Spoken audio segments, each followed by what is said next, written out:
When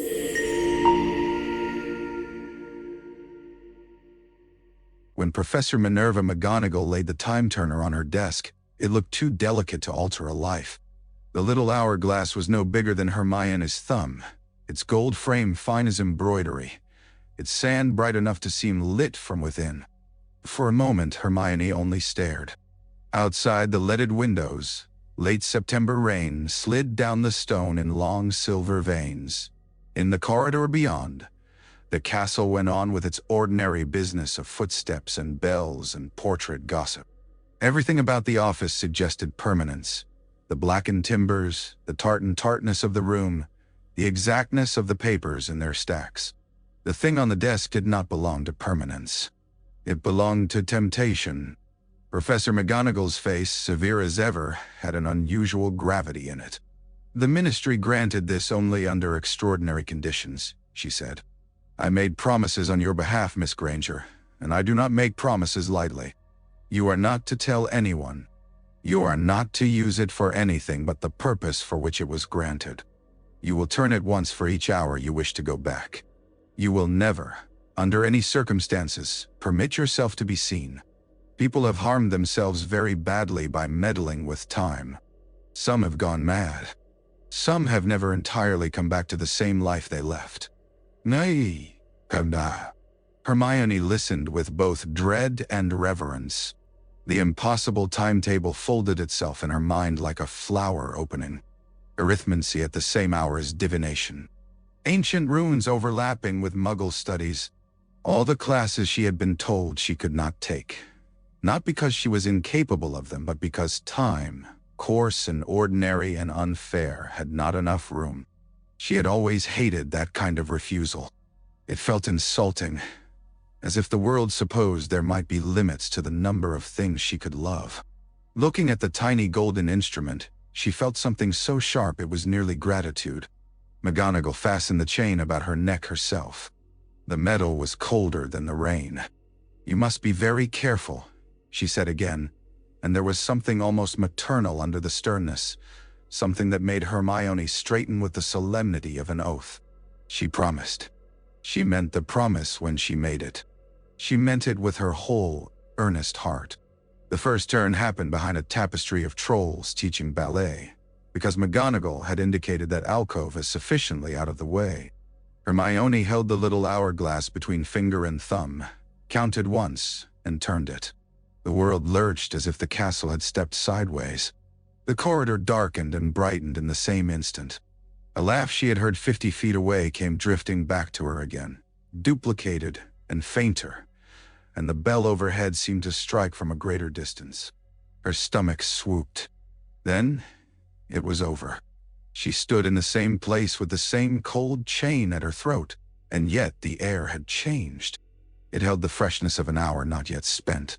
Ancient runes was ordinary in exactly the way that made it miraculous. Professor Babbling scratched examples on the board. Hermione took notes with a hand that trembled only slightly. No one looked twice at her. No one knew that 20 minutes earlier she had already crossed the third-floor corridor, listened to the same gust against the same window, past the same suit of armor with its visor crooked as if in contempt. At lunch, Harry Potter and Ronald Weasley were arguing about whether the giant squid would eat a Grindylow if presented with one in a bucket, and Hermione laughed too quickly, too brightly, from the force of holding her secret in place. By the end of the week, she knew which staircases dawdled, and which moved with malicious speed, which corridor the Hufflepuffs used after dinner, which window niches were seldom occupied. She learned to conceal the time-turner beneath her jumper and the restless brightness in her eyes beneath ordinary irritation. She attended classes no schedule could admit. She arrived in rooms that ought not contain her, sat down breathless, and pretended to have done nothing more remarkable than walk there. The strain was real. The thrill was greater. The first true act of disobedience came on a Thursday evening with rain tapping at the tower glass and an essay for Professor Vector half done. Hermione sat in the common room surrounded by noise, exploding chess pieces, Lavender Brown laughing too loudly, Neville dropping ink on the rug. The fire was warm, the hour respectable, her body leaden. But somewhere beyond the ordinary fatigue there flickered the knowledge of a door. She could have another hour. No one would know. It was not for mischief. It was not for vanity.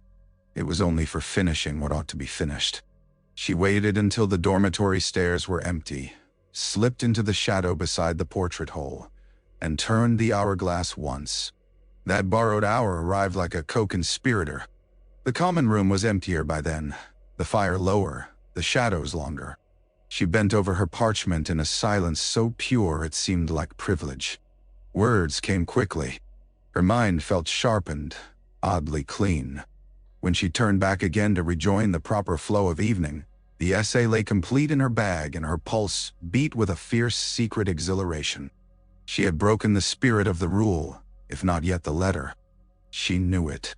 She also knew she would do it again. As October deepened and Sirius Black's name slid through the school like a draft through old stone, Hermione began to understand that the castle had a second life.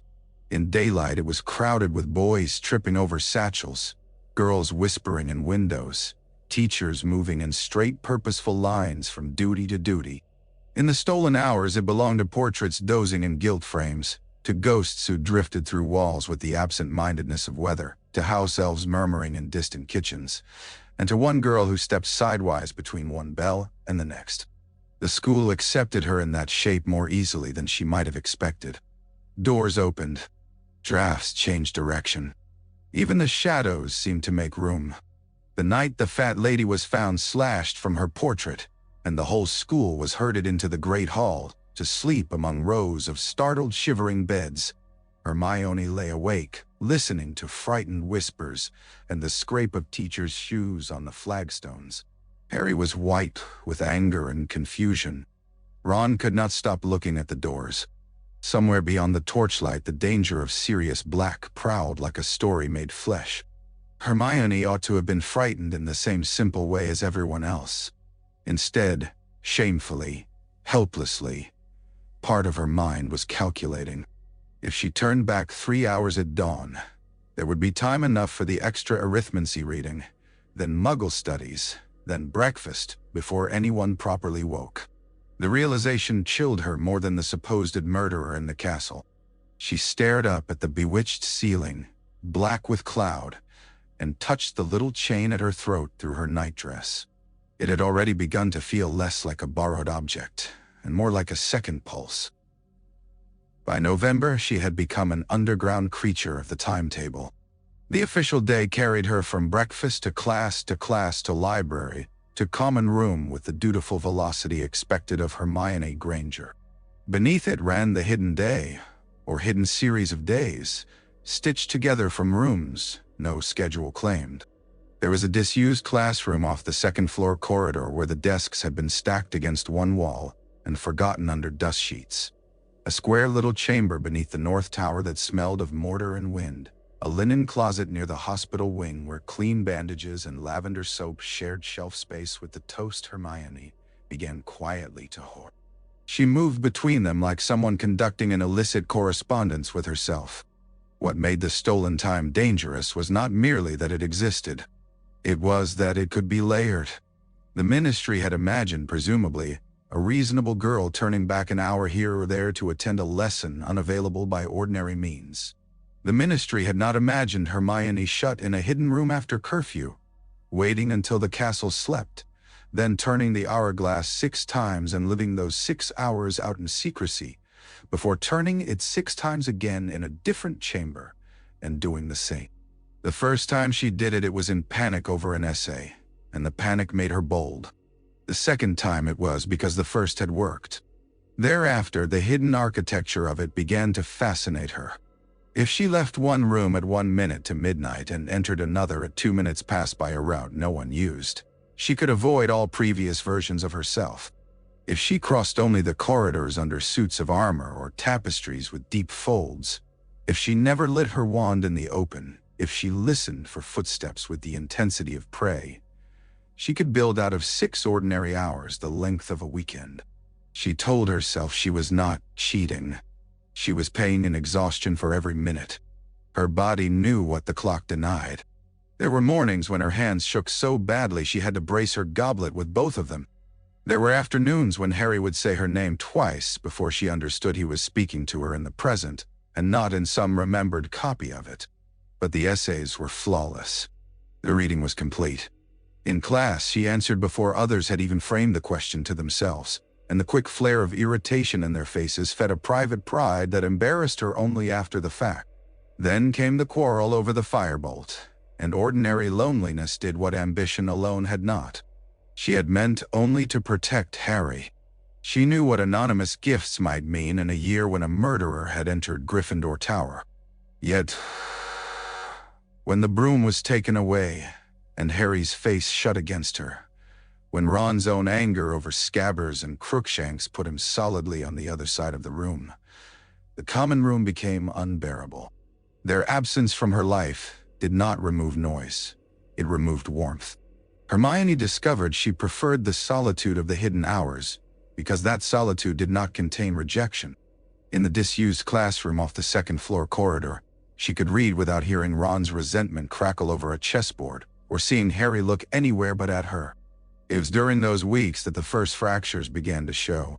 One night she opened her arithmancy text and found a margin note in her own hand, small, impatient, slanting upward at the end of a line, that she had no memory of writing.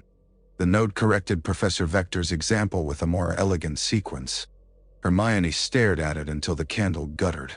Then she copied the correction onto separate parchment, turned the hourglass, went back into a borrowed hour, and discovered the page waiting for her blank. With a kind of horrified obedience, she wrote the note exactly as she had first seen it, closing the circle because it had apparently already closed itself. She sat for several minutes afterward with the quill still in her fingers, feeling the shape of a world in which effects could arrive before causes and demand to be fulfilled. Crookshanks knew, or sensed, or at least behaved in a way that made her think of knowledge. The cat appeared at impossible moments, his bottle-brush tail held high, his yellow eyes fixed not on the Hermione in front of him, but on some space just beyond her shoulder. Once, stepping out of the North Tower chamber after a double-layered night of study, she nearly fell over him where he sat before the door as if on guard. He wound around her ankles, then turned and stared down the corridor into darkness, with the expression of a creature keeping count. Professor Lupin noticed too, though not in any magical sense. He noticed as kind people do, by paying attention. After a defense lesson in which she had answered 3 questions before anyone else's hand was halfway up, he asked her to remain behind. The classroom smelled of damp wool and boggart dust. He leaned against his desk, tiredness written as gently in his face as on old paper. "There's a sort of weariness," he said, "that sleep alone doesn't mend. You've looked as though you're running downhill for weeks, Hermione." She almost laughed from the absurd accuracy of it. "I'm all right. I dare say you are. I'm not asking whether you're brave enough to continue. Most people who overwork are." There was no accusation in him, which made it harder. "I'm only saying that a mind is not a furnace to be fed indefinitely, even very good metal warps." For one dangerous second she wanted to tell him everything. The secret rooms, the duplicated bells, the notes that arrived from her own future hand. But the warning at the chain at her throat felt suddenly heavy as a commandment. "I've just had a lot to do," she said. Lupin gave her a look that was too intelligent to be fooled and too merciful to press. "So has everyone who ever wrecked themselves. Go and eat something hot at least." She obeyed him in that, going down to the kitchens long after curfew and finding a bowl of soup thrust wordlessly into her hands by a house elf who looked neither shocked nor curious at the sight of a student materializing at such an hour.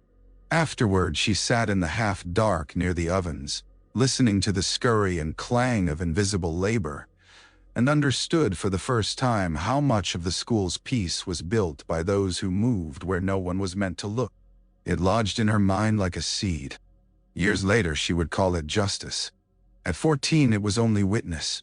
Christmas came under snow and silence. The common room glittered with tinsel. Harry had his broom back by then, and though the worst of the quarrel had passed, something remained frayed. Ron and Harry laughed together by the fire. Hermione sat close enough to be included and far enough to feel the seam. She was so tired that the laughter sounded distant, as if muffled by a wall. When the clock struck midnight, she looked up, heard the note travel through the tower, and had the uncanny sensation that she had heard the same hour already once before, and not merely as memory. The second striking came only in her head, she thought. Or perhaps not. With the castle bewitched for Christmas and all its corridors smelling of pine and wax, the distinction no longer felt secure. That night she turned the time-turner 3 times for no purpose nobler than escape. In the hidden room beneath the North Tower, she wrapped herself in a blanket stolen from an empty bed in the Great Hall on the night of Sirius Black's intrusion, drank cold tea, and wrote until her cramped fingers would no longer close around the quill. The bells struck 1, then 1 again, in the order of the world, and the order she had imposed upon it. By the time she crept back to her dormitory, she felt older than the sound. The first thing Hidden Age altered was not her face, but her clothing. In February, reaching for her tie after another night spent folded around parchment in the small tower chamber, Hermione discovered that the sleeves of her cardigan ended higher on her wrists than they had in September. Her skirt sat differently at the waist. She stood before the dormitory mirror while the other girls slept and stared at the evidence with a strange, split attention. It might have been a normal growth spurt. It might also have been the body's plain arithmetic. Hours accumulated. Sleep stolen. Meals eaten in secret. Muscles used. Bones lengthened. Blood moved obediently on through time whether the calendar approved or not. She let out the hem by hand that evening with a needle borrowed from Lavender's sewing tin. The work was clumsy from fatigue, but it held. A week later, she had to do it again. By then, she had given up the pretense that she was merely surviving her timetable. She was using it. There is a point beyond which strain ceases to feel like emergency and begins to feel like a country with its own customs. Hermione crossed that point quietly. She learned how to nap for 12 minutes and wake with her mind clear. She learned which stair would delay a prefect by exactly long enough for her to slip around a landing behind him. She learned to summon the room of requirement without knowing its name, pacing the blank stretch of wall on the 7th floor with a desperation so concentrated it bent the castle's will. The first time the door appeared, she thought she had conjured it by accident. Inside, she found not the mountainous city of hidden things it would one day become for her, but a narrow chamber outfitted with a bed, a desk, a washstand, and a hearth no larger than a crate. The room smelled faintly of cedar and ashes. It was not cozy. It was perfect. It was a place built from need. From then on, much of her secret life unfolded there. She covered the desk with charts of her own making. Loop counts, route maps, meal caches, class lists, reading schedules. She began a series of notebooks in ciphered arithmancy, part diary and part field report. In them she numbered not days but layers. Layer 86, one near collision with own prior self outside library, avoided by hiding behind a statue of Gunhilda of Gorsmore. Layer 112, room produced hot tea without being asked, suggesting the magic attended not merely spoken need but remembered habit. Layer 140, hands visibly older, must watch for notice. The entries should have frightened her more than they did. Instead, they gave shape to the life she had made and therefore comfort. She spent the comfort quickly on Buckbeak. Hagrid's case against the Committee for the Disposal of Dangerous Creatures was being handled with the sort of blundering despair that made Hermione feel physically ill. The first time she entered his hut after the hearing and found him gray-faced at the table with his hair lank and his enormous hands shaking over a bottle, something in her hardened. If the adults tasked with justice meant to be incompetent, then she would have to become competent enough to stand in the gap. So the hidden ears turned outward. She read ministry procedure until her eyes watered. She combed old Daily Prophet archives for precedents involving provoked animal attacks. She drafted and redrafted statements. She bullied Hagrid with all the righteous tenderness at her command into making notes instead of lamentations. Sometimes Harry and Ron helped in the official hours, and Hermione loved them fiercely for it. But the true labor was done elsewhere, in the small, secret room where night after stolen night. "You're worth a whole bleeding team of solicitors," Hagrid said once. The word thick in his mouth with gratitude and whiskey. His eyes were wet. "Don't know what I'd do without ye." The praise should have pleased her. Instead it struck with a queer sadness. Hagrid did not know that he had not one girl working for Buckbeak, but several dozen layered through the same week, a parliament of Hermione wearing the same face with increasing fatigue. He did not know that while he slept, she copied his rough notes into fair versions by candlelight and then carried them backward to an hour in which he had not yet written them. She had become useful in a way that could not be named without sounding insane. There were rewards. Professor Vector, impressed by her work, began lending her texts from well beyond the ordinary third-year curriculum. In the hidden hours, Hermione devoured them. Advanced arithmancy, old rune grammars, theories of containment, and magical intention. She was not, despite the secret years, suddenly a prodigy in every branch of magic. Spells still depended on strength, on precision, on nerve. But practice deepened her. She could hold a shield longer. She could cast silently once in 10 attempts, and then twice, and then one night in the room of requirement 5 times out of 20, before the effort left her shaking. She understood faster. Connections formed between ideas that her classmates had not yet encountered. Sometimes in class she had to bite the inside of her cheek to stop herself answering a question with material no 13-year-old was expected to know. The hidden age announced itself in other ways as well. One morning in the Great Hall, while Harry was describing with great vehemence the unfairness of being kept from Hogsmeade, Ron interrupted and squinted at Hermione as if she had shifted shape in front of him. "You look different," he said. "Not bad, just different." Hermione's spoon paused above her porridge. "Everyone looks different eventually, Ronald." "No, I know that. I mean, this week. You look sort of..." He groped and failed. "Like you'd hex a dragon and make it apologize." Harry laughed. Hermione laughed too. But all day afterward the remark stayed with her. Ron was not observant in the usual sense. If he had seen a change, then the change had become visible. By March the castle had thawed, and she had lived enough nights in it to know which stones kept their warmth until dawn and which windows sang in east wind. She had watched the moon fatten and thin so many times over borrowed midnights that the official month seemed like a summary rather than a duration. She stopped trying to calculate the total age she had accumulated because the arithmetic became monstrous. Instead, she counted notebooks. The 6th filled. The 7th. On the cover of the 8th, she wrote only a date and then scratched it out, because the date no longer meant what dates were meant to mean. Then, one rainy evening after another failed meeting with Hagrid and another stack of cruel committee correspondence, she went up to the 7th floor, so exhausted that she scarcely knew what need she was impressing upon the blank stretch of wall. The room of requirement opened. This time it gave her not the little scholar's chamber she knew, but a vast shadowed hall of broken cabinets, cracked, vanishing cabinets, bent candlesticks, old portraits faced to the wall, feather mattresses split open and shedding stuffing like snow. Hermione stood on the threshold with the time turner cold against her skin, and felt, for a heartbeat, that she had entered the subconscious of the entire castle. Lost things towered around her in unstable avenues. A rusted helmet leered from a heap of gramophones and bird cages. Somewhere above, a chandelier without candles hung like a dead constellation. She backed out at once, unnerved. But before the door shut, she noticed, on a pile near a cracked marble bust, the dim flash of something jewel-set and tarnished among the rubbish.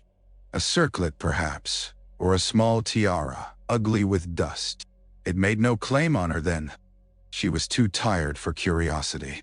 Yet the image lodged itself somewhere deep and quiet, where hidden years stored what they could not immediately use. The breaking point arrived in divination, as perhaps it had always been destined to do. Professor Trelawney's room was hot with incense and perfumed gloom, a place designed less for thought than for surrender. Hermione had tolerated it for months out of principle, then out of stubbornness, then because abandoning a subject after bending the ministry itself to take it felt like defeat. Yet principle, stubbornness, and defeat all wear down under enough repetition. She had heard the same airy nonsense too many times, endured too many portentous sighs, watched too many classmates lean toward fogged crystal balls with the eager credulity of people who wish very much to be singled out by mystery. Hidden years had not made Hermione humbler. They had made her far less patient. When Trelawney, in her tremulous velvet voice, announced that a certain planetary conjunction made Harry's sudden death extraordinarily likely, something in Hermione gave way with an audible click inside her mind. She set down her teacup with mathematical care, pushed back her chair and said, more coldly than she had meant to, though not less truthfully, that she could not continue sacrificing valuable hours to imprecision dressed up as insight. The room gasped around her. Trelawney drew herself up in offended majesty. Hermione scarcely heard the response. She had already turned toward the door. The spiral staircase down from the classroom coiled through its tower like the inside of a shell. The air smelled of burnt sage. Hermione descended with the stiff fury of someone escaping a place beneath her dignity. Halfway down, she looked up because she had the sensation, sudden and total, of being watched with knowledge. On the landing above stood a girl in a dark hooded cloak. There are postures one recognizes even before faces. The slight forward set of the shoulders under the burden of too many books. The way the weight favored the left foot when tired. The angle of the head when calculating. Hermione saw these things first and knew before the hood shifted. Then she saw, in the dim bronze of a wall sconce, her own mouth gone white around its edges. The girl on the landing did not start or cry out. She only stopped as if she had expected this point and regretted it. For one long suspended second, Hermione looked directly into her own eyes, older by something more than a month, harder by something more than exhaustion. The world did not shatter. No thunder split the tower. Instead, the danger was finer and more terrible. A ringing filled Hermione's ears, high and metallic. The steps under her feet seemed to tilt. Time did not break. It thickened. She tasted copper and put her fingers to her upper lip and brought them away bloodied. The hooded girl moved first. Not toward her, thank God, but away. Down the next curl of stair and out of sight, with a speed that was not panic exactly but necessity. Hermione tried to follow and found that her knees had become untrustworthy. By the time she reached the bottom of the stair, no one was there.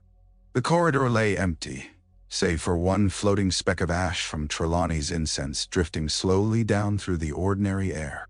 She went straight to the room of requirement and locked herself in. For almost an hour she sat on the floor with her back against the bed, shaking in the aftermath of recognition. The person on the stair had been real. Not a ghost, not a mistaken reflection, not some elaborate magical trick. A version of herself had moved through the castle under cover of secrecy and necessity until collision became inevitable. The margin notes. Crookshanks staring into empty spaces.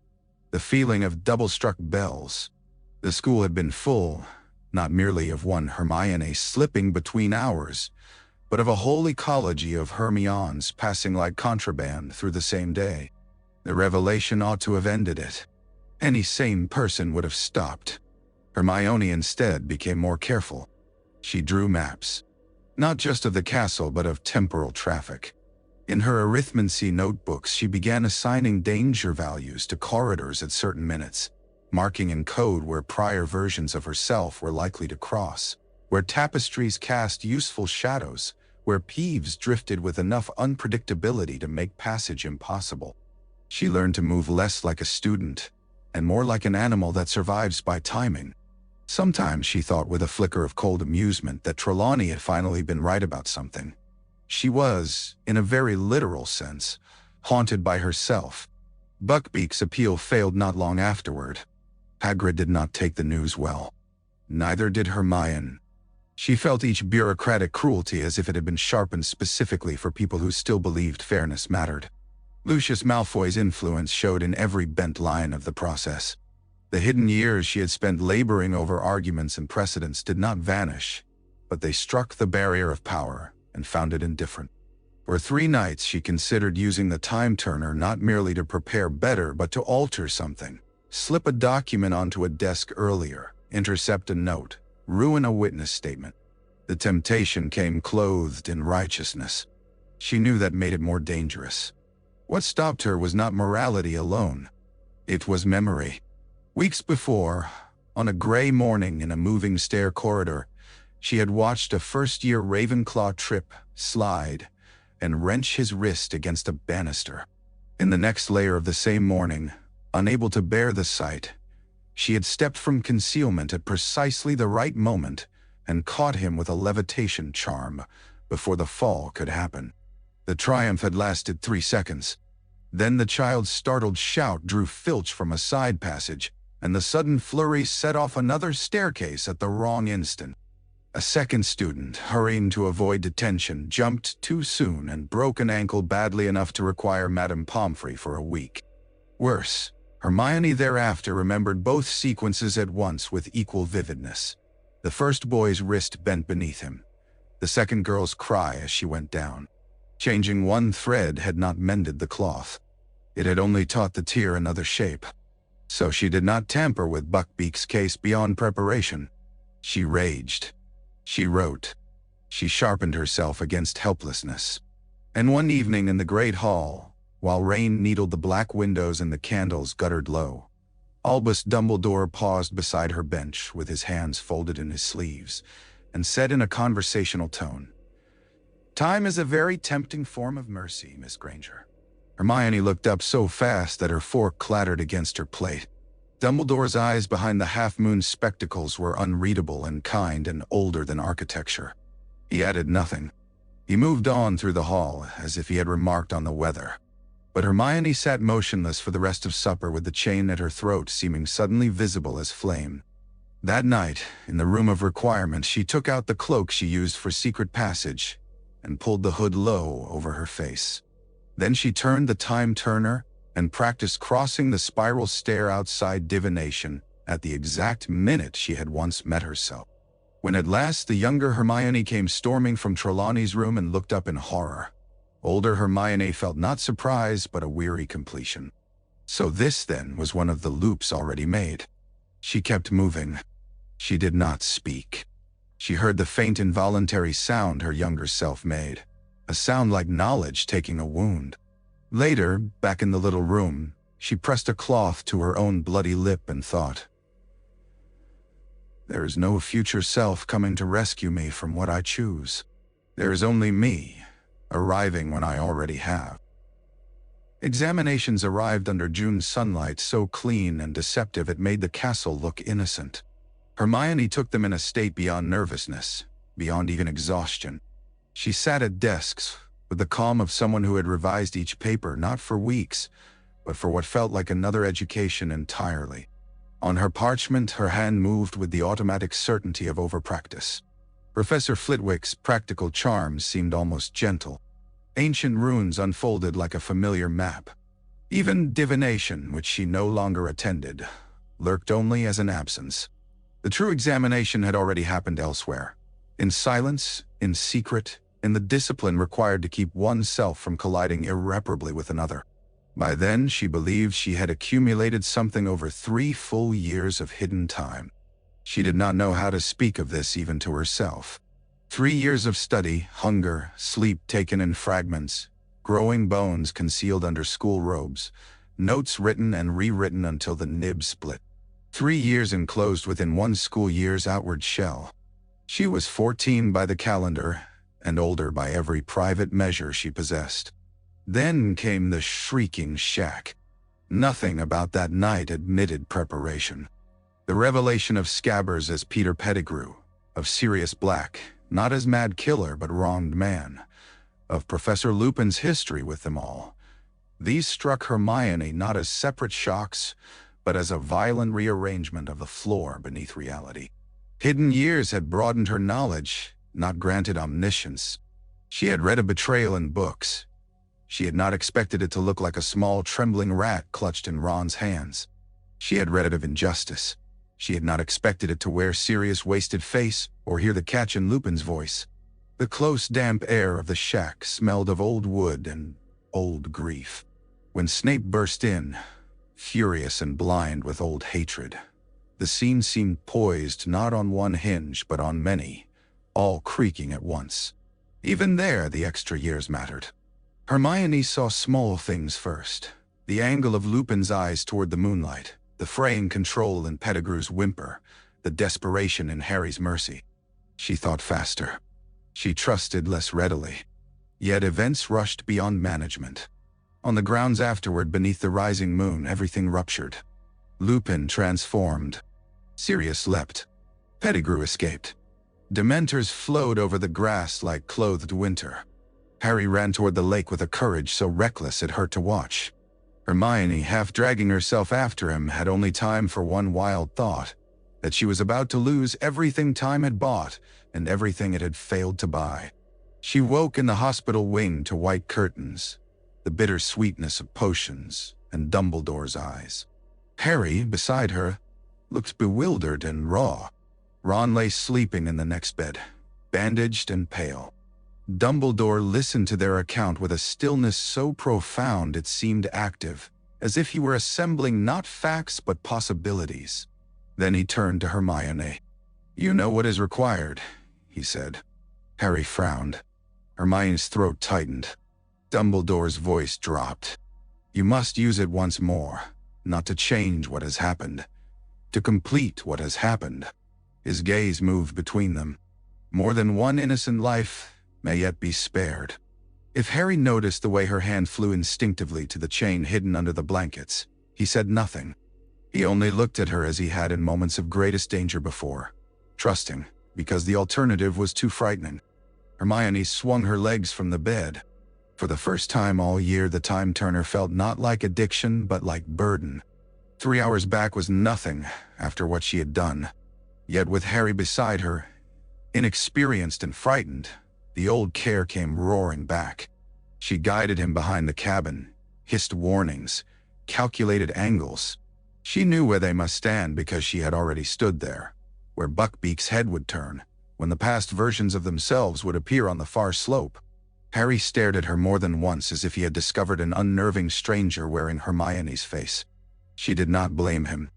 In the moonlight, her own hands looked unfamiliar, long-boned and steady. "You look," he began once, then stopped. "As if I've done this before," she said without humor. Harry swallowed. Yes, not exactly this. When they hid beneath the trees and watched the earlier trio cross the lawn, Hermione felt no wonder. Only fatigue, and the strange, cold comfort of inevitability. She saw herself at a distance, smaller somehow, less carefully contained.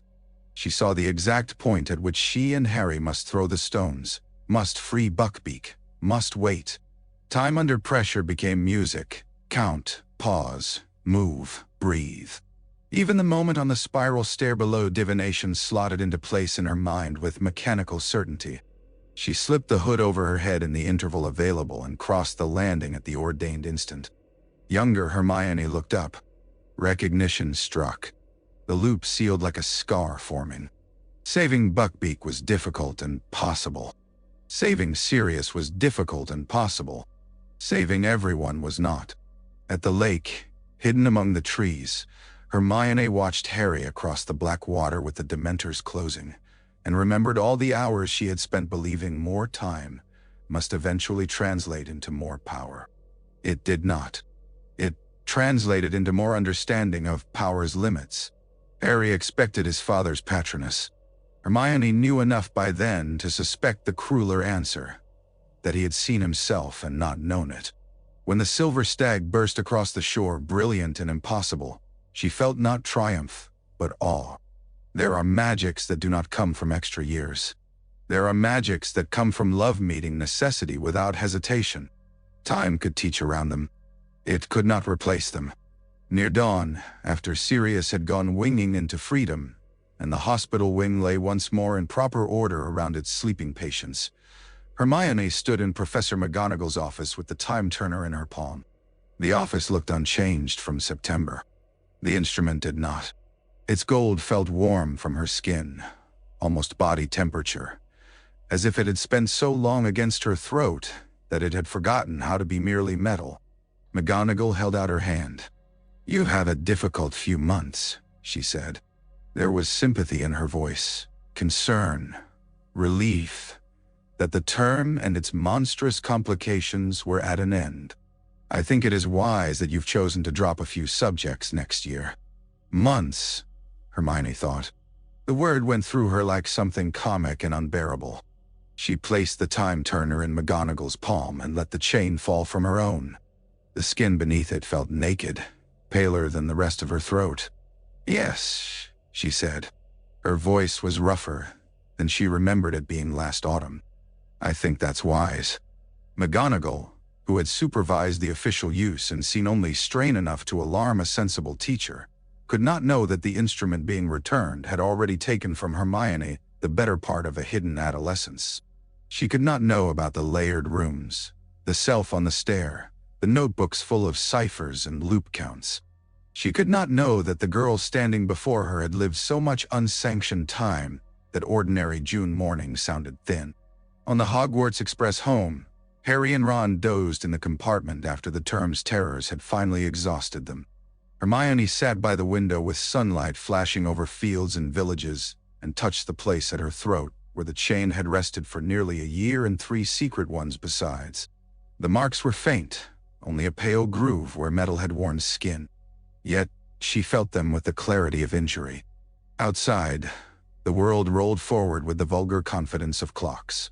For the first time in many months, it did so without her permission. Ordinary summer bewildered her. Days passed only once. Afternoon light crossed the sitting room at her parents' house and did not return when she willed it. She slept in her own bed for whole uninterrupted nights, and woke feeling not restored but disoriented, as if someone had taken away a crutch she had learned to use as a weapon. Her mother remarked twice that she had shot up over the school year. Her father teased her about turning into a grown woman all at once. Hermione laughed and said something about school food, then went upstairs and stood before the mirror in her bedroom staring at a face that belonged to no simple age. She was older. Not immeasurably. Not enough to make explanation impossible, but enough that childhood had slipped another step behind her while no one was looking. She spent much of August copying her hidden notebooks into tighter, more ordered forms, and then concealing both versions in different places. She could not bear to destroy the originals. They were proof that the years had happened, that she had not merely imagined herself into some theatrical exhaustion. Yet she also feared them. There were entries in those books written by versions of herself so overworked they had become flinty, almost inhuman in their efficiency. She recognized them and did not altogether trust them. When September came and she boarded the train for 4th year, she took with her only a slim selection of copied pages hidden in the false bottom of her trunk. The Quidditch World Cup and the Dark Mark shattered any lingering hope that third-year terrors had belonged to a contained season. Watching the green skull burn itself into the sky above the woods, Hermione felt an old, inward chill. She had spent so much secret time reading history, that history sometimes seemed to her not past but patient. Now it had stepped from books into the dark over sleeping tents. She looked at Harry's face in the ghastly light and understood with a force that almost made her sway that whatever had been gathering in the world was no longer an abstract problem to be solved by diligence. It was coming for them personally. Back at Hogwarts, the absence of the time turner became oddly useful. Without the possibility of more hours, she was forced into choices. She made them with a precision that startled even herself. There was no sentimental clinging to impossible workloads. She took what mattered. She watched. She used her hidden age less to devour and more to prioritize. The result was not serenity. It was competence sharpened by deprivation. She saw the school differently than she had at 13. She knew where the labor happened, having once moved through the hours of servants and ghosts. Her campaign for house elves was born not from vague righteousness, but from the memory of bowls of soup pressed into her hands at indecent hours by creatures who never asked why she was there. If her methods were clumsy, the conviction beneath them was not. Victor Krum noticed her because men often notice women who seem older than the girls around them, and Hermione, though still young, carried herself with a peculiar gravity. She did not think of herself as beautiful. She thought of herself as observant. Yet when she descended the staircase to the Yule Ball in blue robes and felt heads turn, she experienced a brief, estranging reversal. Other people were seeing outwardly what she had felt inwardly for over a year. Not a child exactly, not any longer. Crumb's quiet earnestness pleased her more than she had expected. He asked good questions. He listened. He did not seem frightened by intelligence. Walking with him through the torchlit hall and into the gold and ice glamour of the night, she felt an ache so deep it was almost sweetness. This, perhaps, was one of the lives time might have given her openly if she had been allowed to grow at the pace she had already lived. Rita Skeeter's malice never fooled her for long. Hidden years had taught Hermione the value of the edge of attention, the twitch in the corner no one else noticed, the repeated sound that ought not repeat. Skeeter moved through the year as if every conversation belonged to her by divine warrant, and Hermione began watching for the trick beneath the brazenness. By the time she trapped the little beetle in a jar, she felt not only triumph but recognition. There was something comfortingly material about an adult villain who could be solved with patience, observation, and a well-fastened lid. Harder by far was the diary memory that would not leave her. Tom Riddle's notebook from second year had once been to Hermione merely an unusually nasty dark object. After the hidden years in their reading, after the World Cup, after the sense of old wickedness stirring in the present, she began to suspect more. No ordinary diary swallowed ink with hunger. No ordinary charm preserved a boy's memory and will. She took out the copied pages from her trunk and cross-referenced passages on magical imprinting, parasitic enchantment, and the oldest legends about divided souls. Most were nonsense. Some were incomplete. A few were horrifying enough to make her shut the book and sit still until the nausea passed. She lacked a word. She did not yet lack an intuition. When Harry emerged from the graveyard carrying Cedric Diggory's body, all intuition became urgency. The grief that fell over the school was immediate and genuine, but beneath it moved other currents. Denial, fear, the old official instinct to smooth what could not be smooth. Hermione sat at Harry's bedside in the hospital wing and held his hand while he slept in fits, waking sometimes with his face rigid in remembered pain. Her own hidden years did not make her better at comfort. If anything, they made her more aware of how little comfort can actually do. But they had taught her something else valuable, that preparation is a form of love when disaster is not hypothetical. In the days that followed, she began, quietly, methodically, collecting everything she could about Tom Riddle, old bloodlines, soul-bound objects, and the half-glimpsed area of magic that lay between death and survival. She was not yet ready to speak of her suspicions. She needed more than dread. She needed proof capable of surviving scrutiny. The summer after fourth year, while the papers shouted and adults chose their preferred lies, Hermione reopened the eighth of her hidden notebooks and added a line beneath the last entry. The script looked firmer now, less fevered. The loops were long closed, but their education had not ended. "Time cannot be stockpiled against grief," she wrote, "but it can leave tools." Ministry denial offended Hermione in a way that fear never could. Fear was honest. Fear admitted reality and flinched. Denial dressed cowardice in procedure and called itself order. After Buckbeak's case, after the permit that had trusted her with time but not truth, after the graveyard and Cedric's body and Harry's shaking voice, she had no patience left for institutions pretending that facts could be overruled by discomfort. The Daily Prophet's evasions made her jaw ache. The ministry's slanders against Harry made her feel almost physically cold. By the time Dolores Umbridge arrived in pink and poison at Hogwarts, she had already decided that obedience was not a virtue when commanded by liars. The old lesson of the hidden years returned in a new shape. When official structures fail, one builds alternative rooms. The room of requirement answered that logic as if it had been waiting. When they needed a place to learn where no decree could find them, the blank wall on the 7th floor opened again. Hermione had not entered it since third year. The shock of recognition went through her like a struck wire. Here was the same magic that had once made her bed and desk and secret hearth. Now it gave them cushions, shelves, lanterns, dark polished floors, and enough space for a dozen young witches and wizards to stand in a circle and look at Harry as though he were the one thing in the school not lying to them. The room had changed because the need had changed. Hermione understood that instantly and loved it with something like gratitude. Teaching the DA showed her a part of herself the loops had built without her noticing. Hidden time had not only made her knowledgeable, it had made her practiced in solitude, repetition, and explanation. In those illicit meetings, she discovered she could break difficult magic into human terms, could see where Neville's concentration failed, and how to angle a shield charm so Ginny's stance strengthened, could insist on discipline without extinguishing courage. Watching the others improve gave her a fierce, quiet pleasure, unlike the vanity of getting top marks. Knowledge shared moved differently from knowledge hoarded. It warmed the room. Harry changed in the DA as well, becoming under necessity what war required him to be. Hermione watched him and loved him with a complicated tenderness made partly of friendship, partly of admiration, partly of the extra years through which she had watched him remain brave when braver people would have broken. Sometimes she forgot that to him she was only Hermione, brilliant and bossy, and perhaps a bit older around the eyes than she used to be. To herself, she felt half friend, half witness from a future he had not consented to create.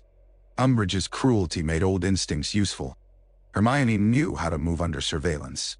She knew how power liked to see, and how often it missed what worked in shadow. Yet shadow living exacted its own toll. At times, hurrying through corridors under the pressure of decrees, she would catch herself expecting to hear a second set of her own footsteps just behind. In the DA room, amid spelllight and laughter and the bright concentration of students learning to defend themselves, memory overlapped with the silent scholar's chamber she had once used there.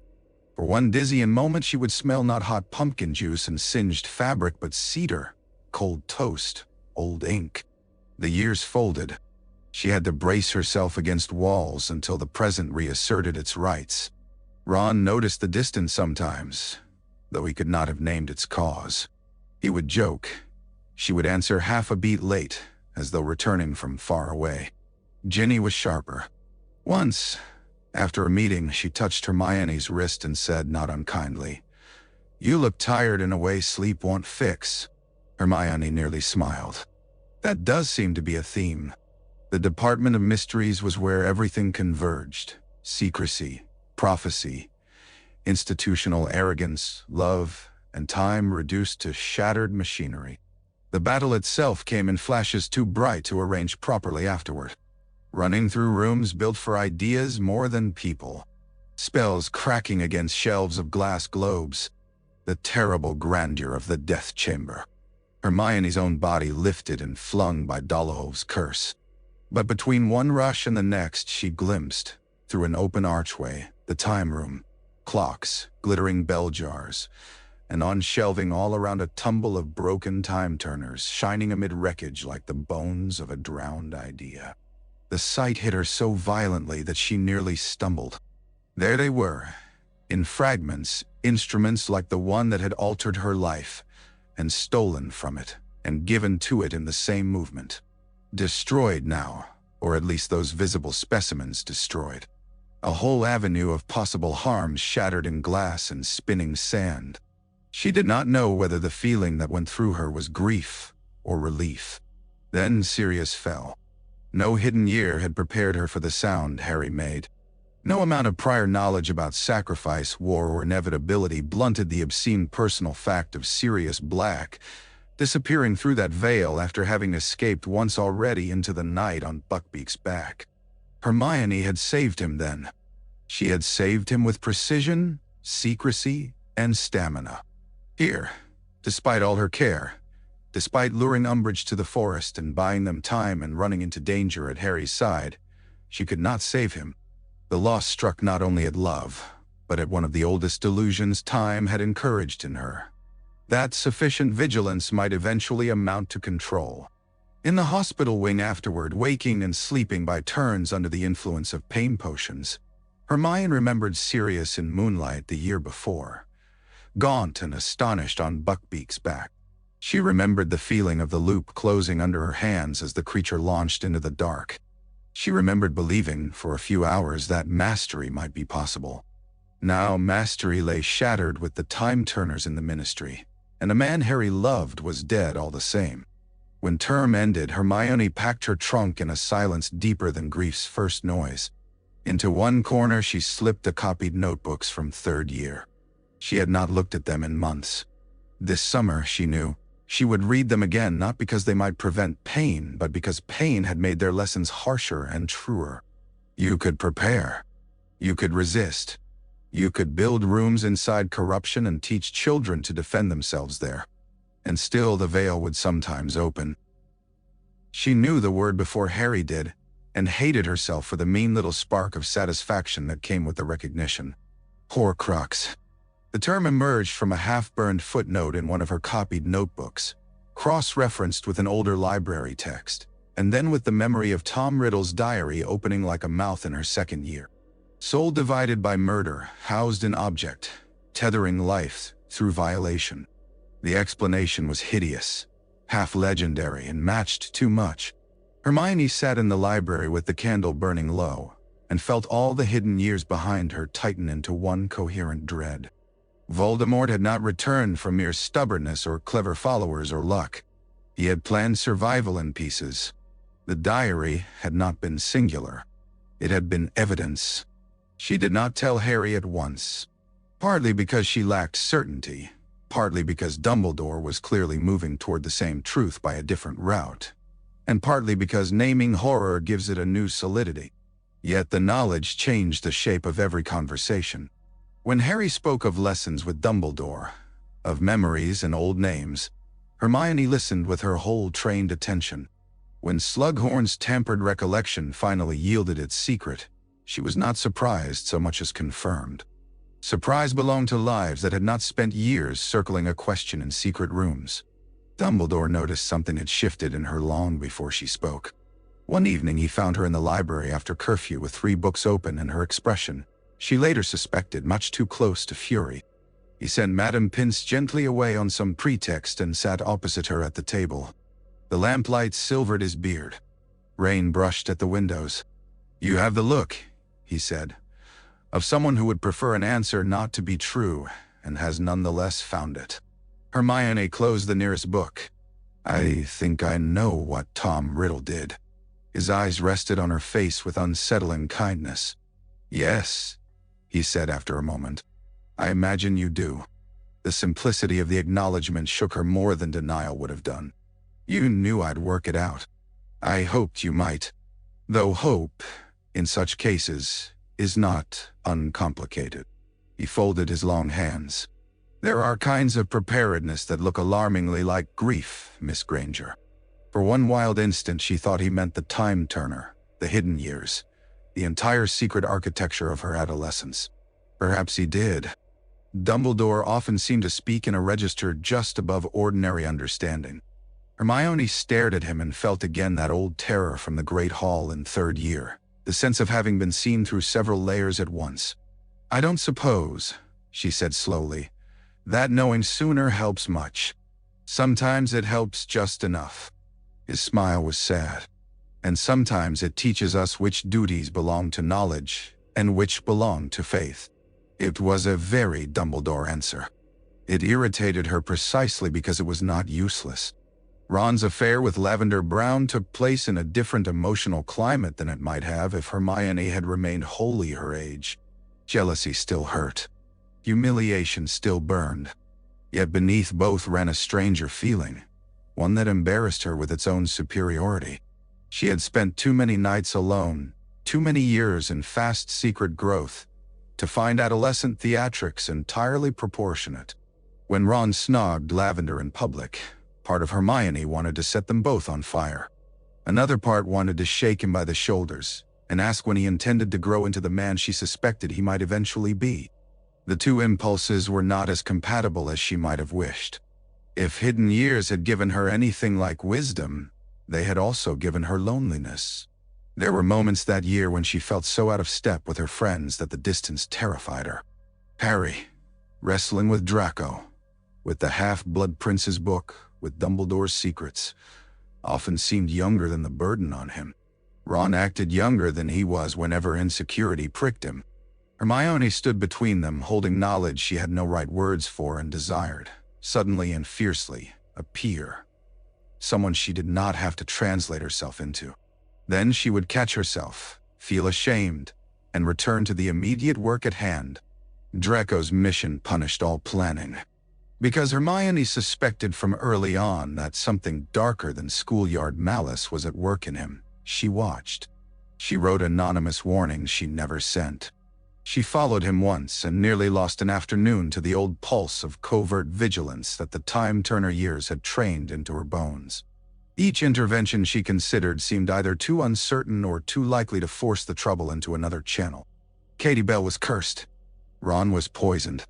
The disaster moved through the year like water through cracked stone, finding roots around intention.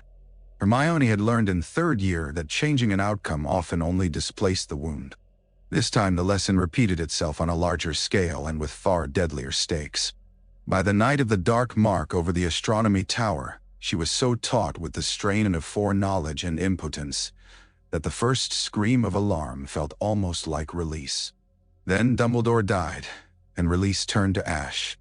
In the chaos after, standing in the wet dark with her hair plastered to her face and her wand still hot in her hand, Hermione looked up at the tower and understood that an entire private superstition had at last been killed.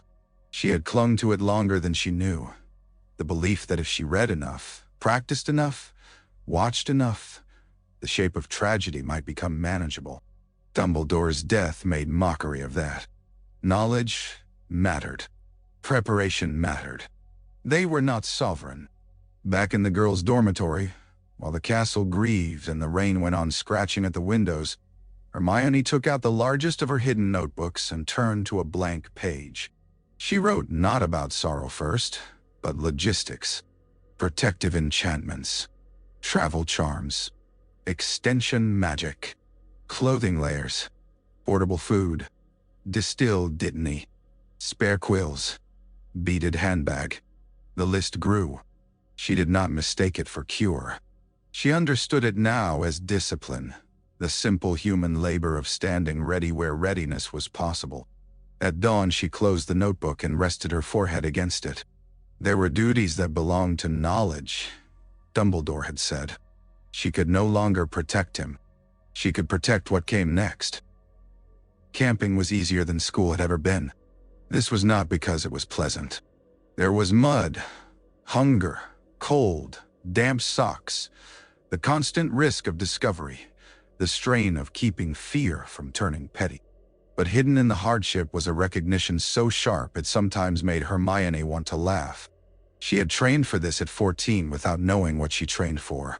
The layering of protections, the management of scarce food, the fierce discipline of moving unseen, the endurance of long private silences, the habit of making a home in whatever abandoned space necessity offered. These were old muscles.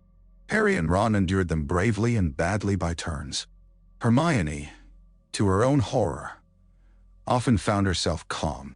When she cast the night's protective enchantments around the tent, she did it with the steadiness of someone who had once warded a room against her own other selves. When she took inventory of the beaded bag, she did it with the old satisfaction of a system holding.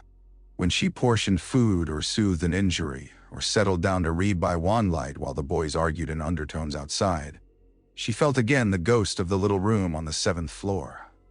The secret desk, the notebook page. Solitude was not new country. It was the first country she had ever ruled alone. That old competency had a cost. Harry began, after a time, to look at her with a puzzled gratitude that bordered on concern. He trusted her before. Now he relied on her in a deeper way, and reliance exposes strangeness. One night after Godric's Hollow, with snow caked at the tent seams and exhaustion sitting in all three of them like a fourth presence, Harry watched her reknot a torn strap on the bag with hands too practiced for 17 and said quietly, "How do you always know what to do next?" Hermione kept working for a few seconds longer than necessary. The tent smelled of damp wool and old smoke. Ron was sleeping, turned away from them, or pretending to be. Outside, the woods stood black and patient. "I don't always know," she said. Harry made a tired, unconvinced sound. She set the bag down. For months she had carried the secret, not because she thought Harry could not bear it, but because she had not known how to make it intelligible. Here, with Horcruxes and death and fugitive silence wrapped around them, the old absurdity of protecting him from strangeness no longer held. He had seen enough strange things to last a nation. "In third year," she said, "when I had the time turner, I didn't only use it for classes." Harry's expression sharpened at once. The lake, Buckbeak, Sirius, those memories lived in him too. "How much didn't you only use it?" he asked. Hermione folded her hands together to stop them trembling. "Years, Harry. Not all at once in the way it sounds. Layered hours. Nights in hidden rooms, and enough repetition that by the time I gave it back, I'd lived 3 years more than everyone thought. More than that, perhaps. I stopped counting properly." He stared at her, not incredulous. Worse, understanding. "That's why," he said slowly. "That's why you were always exhausted. And older." He swallowed. "I thought sometimes you sounded like you'd swallowed McGonagall." Despite everything, a broken little laugh escaped her. "I probably had by then." Harry's face changed in the lantern light, all the quick assumptions of youth rearranging around a larger grief. "You were 14. Yes. Why didn't you tell me?" "Because it sounded mad. Because I didn't know what it had made me. Because I thought if I put it into words, it would become too real." She looked at the lamp flame rather than at him. "And because after I returned it, there was always something more urgent." Harry was quiet for a long time. The quiet between them was not empty. It was the kind that forms when truth settles and begins altering all the smaller memories around it. At last he said, "You've been surviving this since before any of us knew what this was." The simplicity of the sentence pierced her more effectively than pity would have done. She nodded once. Ron did not hear the confession that night, but he heard it eventually, after he returned, after the locket had shown him enough of his own fears to make him gentler with others. His first response was what any honest person's might have been. "Bloody hell, Hermione." Yet beneath the shock there was, to his credit, a real rearrangement. Later, in moments when he caught her moving through camp with that old economy, or reaching automatically for solutions before panic could properly bloom, she saw him remembering and rereading their shared history. It softened certain wounds and complicated others. Forgiveness did not come more easily in an old soul. It merely came with fewer theatrics. Malfoy Manor made the secret feel suddenly useless again. No hidden years, no extra competence, no careful planning kept Bellatrix Lestrange's voice from carving terror through the room. Pain is always alarmingly present tense. Hermione endured it as people endure what they must, clinging not to courage, but to sequence. Breath, thought, lie, breath again.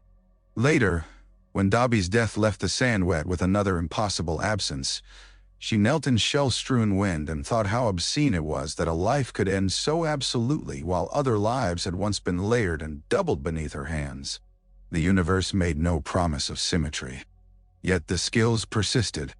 At Gringotts, under disguise and strain, Hermione moved with the focus of someone who knew how to carry a plan through nausea. On the dragon's back, with stone and fire falling away, she gripped the beast's jagged spine and laughed once into the blazing air from sheer disbelief at being alive. Hidden adolescence had not made her fearless. It had made her difficult to dislodge. There was, too, an unexpected mercy in having told Harry. After that night in the tent, the distance between them altered. He no longer looked surprised when she grew suddenly quiet in certain corridors, or stared too long at some odd bit of castle architecture recalled in memory. He understood, imperfectly but enough, that she inhabited time at a slant. In return, Hermione found that his own burden, prophecy, sacrifice, the hideous shape of being needed by history, became more legible to her when she stopped pretending they were all equally young. They were not. None of them were. By the time they understood how the Hollows and the Horcruxes tangled, Hermione lost whatever remained of the fantasy that her hidden years might one day be redeemed neatly. They would never be paid back. They could only be used. And so, with the school far behind and the war narrowing toward its brutal center, she went on doing what those years had taught her best. Build the next possible shelter, hold the next necessary knowledge, keep moving when the hour would not repeat. Returning to Hogwarts in war was like entering her own mind after it had been shelled. The castle she had once known in official daylight and hidden layers now stood under open assault. Windows gaped. Stone bled dust. Statues marched. Corridors she had crossed alone at impossible hours filled with fighters, wounded children, teachers with murder in their faces, ghosts shouting, curses flashing blue and red. And yet beneath the upheaval Hermione felt a terrible intimacy. She knew these passages by exhaustion and candle smoke. She knew where a staircase opened onto a narrow sill, where the wall near the tapestry of dancing trolls concealed a recess large enough to hide two people, where the seventh-floor corridor held not merely a room but a promise.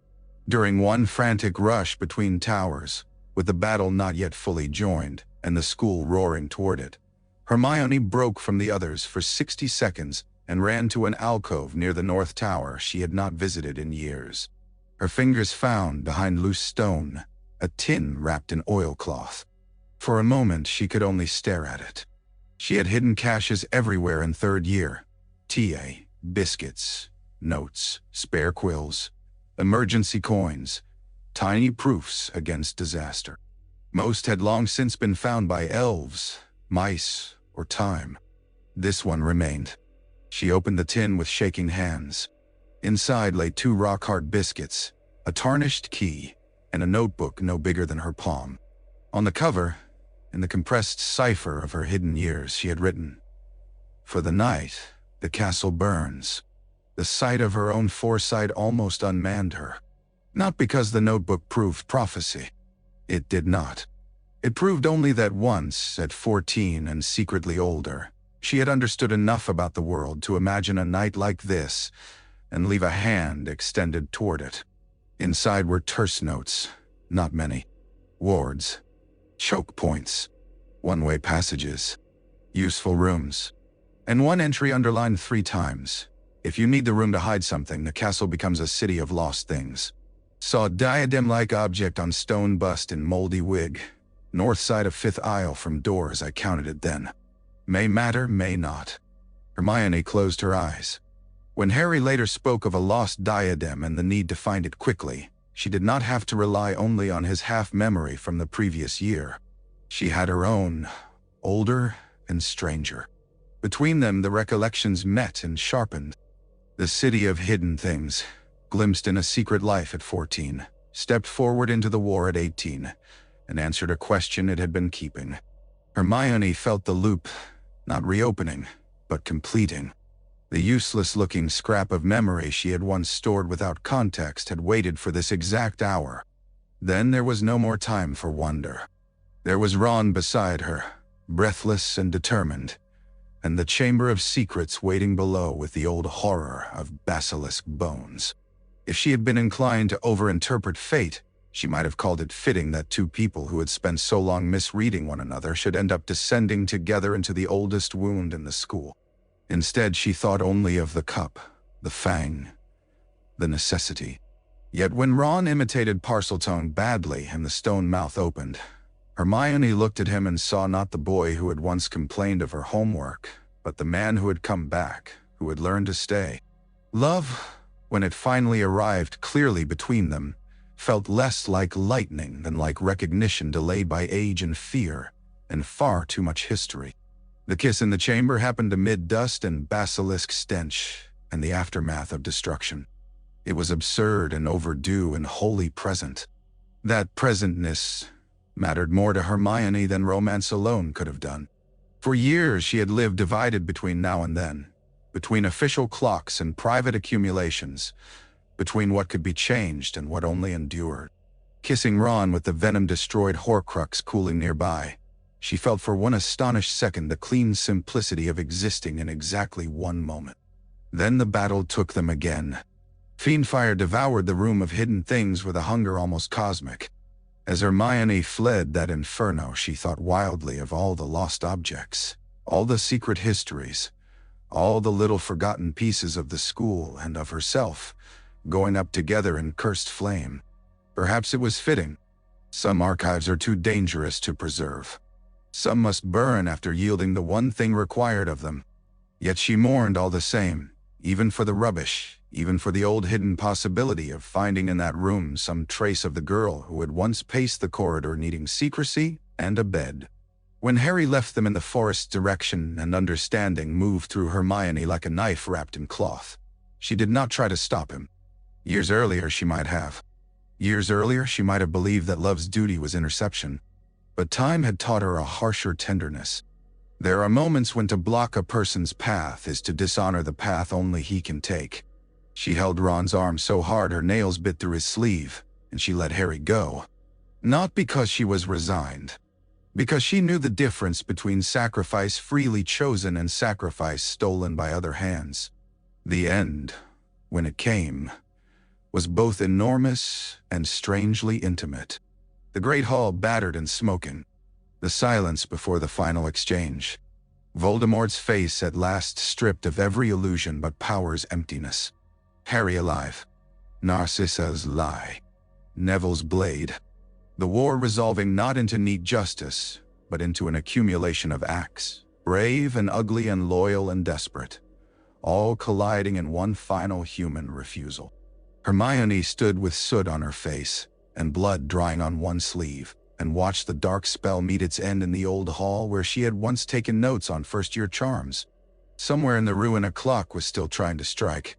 Afterward, dawn entered Hogwarts cautiously, as if unsure it would be welcome. The dead lay where the living had loved them. The wounded moaned softly. The victorious wept with the defeated. Hermione moved through it in a state beyond exhaustion, helping where she could, touching shoulders, finding names, holding on to Ron whenever distance threatened to swallow one of them. At some point, she climbed alone to the 7th floor, because there are griefs one must take to private places even after a public triumph. The corridor there was smoke-stained and empty. The wall opposite had no door now. The room had given what it had to give. She took from her pocket the small notebook from the tin near the North Tower. Its pages smelled faintly of old ash and cedar, the scent of the scholar's chamber the room of requirement had once provided.